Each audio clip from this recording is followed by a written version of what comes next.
कहूँ मेरे बस की बात नहीं, आप संभाल लो। देखो, मैं ये सच में नहीं जानता कि इस वीडियो की शुरुआत मैं किस तरह से करूं। बस मैं आपसे इतना कह सकता हूं कि ये वीडियो मेरे लिए मेरी जिंदगी की सबसे बड़ी कामयाबी या सबसे बड़ा फेलियर साबित होने वाली है।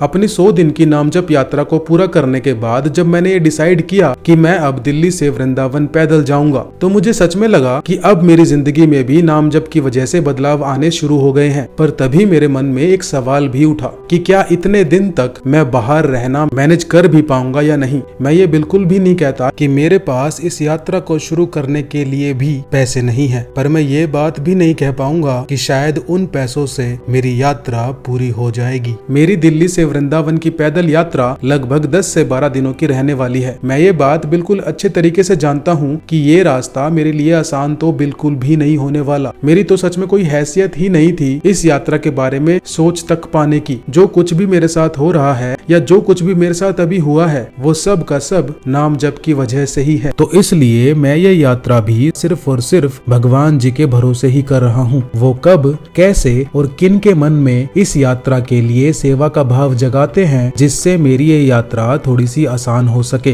ये सिर्फ और सिर्फ भगवान जी ही बेहतर जानते हैं। और अगर इस यात्रा के दौरान मुझे कोई भी मदद नहीं मिल पाई तो मैं इसे अपनी बुरी किस्मत नहीं बल्कि मेरी भलाई के लिए ही लिया गया भगवान जी का फैसला समझ लूंगा। नमस्ते।